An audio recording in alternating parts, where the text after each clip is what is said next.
I'm sure there'll be a lot of mixed feelings, especially with all Rafael Nadal fans today after his press conference. And in this press conference, he announced that he will not be playing Roland Garros this year. This is the first time in 15 years that he hasn't played, and he probably won't feel the same about the King of Clay at his favourite tournament. But what does this mean for the rest of his career? Let's break down what he said in the interview. And before we continue with the video, 99% of you guys are not subscribed. So if you enjoy regular tennis content, do me a massive favour and hit that subscribe button. So, firstly, he said that he will not be playing Roland Garros this year, as he has not been happy with the way his injury's been recovering. He's still in pain.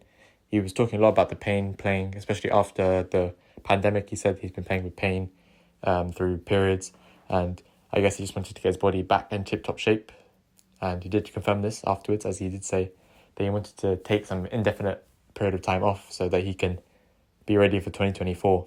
And then this was the sad/concerning bit for most Rafael Nadal fans afterwards. He said that 2024 could be the last year of his career. And I get why, because it's the Olympic year. He could finish it off. If he's still at a decent high level, he could win Olympic gold on clay. Roland Garros potentially has his nice farewell. Have a nice farewell tour of all the slams, of all the masters potentially as well. So there is good reasons to do it in 2024. But after this, he also said something that would make Rafael Nadal fans more optimistic.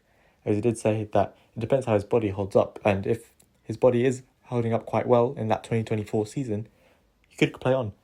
He was mainly focusing on his body and his pain levels, whether they can endure it or not. Because as we all know, Rafael Nadal is now a father as well, and he might have different priorities on and off the court now. So maybe tennis could be taking a backseat soon. I know he still said that tennis is such a big part of his life and has been such a big part of his life, but you never know with times quickly changing. He's not getting any younger.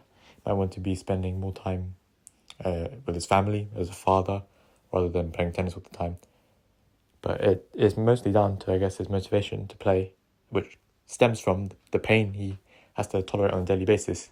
As there was that concerning video circling around earlier on this week about him training with lots of pain and he couldn't continue. And even though that video was debunked by Rafael Nadal himself, the video still did not look good. So he could have been playing with pain, as he did. I've obviously mentioned before, he was practicing with lots of pain over the past 2-3 years-ish. And if he does want to return in 2024, let's hope that he can take as much time out of this season as he needs. He did say he wanted to return at Davis Cup. I'm assuming that Wimbledon is definitely off the table, potentially US Open as well, because that's only like 7-8 weeks after Wimbledon, so even that is not a super long time after Wimbledon / Roland Garros, because Roland Garros is even only like 3-4 weeks away from Wimbledon as well. And because his time period is indefinite, we're not sure on how it will be. But if he does return at Davis Cup, I don't see the point. He might as well just take a little bit more time off. We all know he doesn't like indoor hard courts, especially at the end of 2022. I mean, he took quite a few losses there.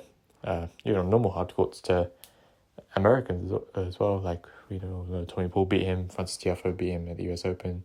So is hard court season really the right time to return for Nadal? Should he not just try and replicate another 2021 and return in Australia? With a full off-season, potentially time to do some different training exercises, build in these good habits that he can potentially prolong his career slightly. So it'll be interesting to see. But yeah, so this was the reaction to Rafael Nadal's press conference. Thank you so much for watching and listening. Don't forget to subscribe. Take care and peace.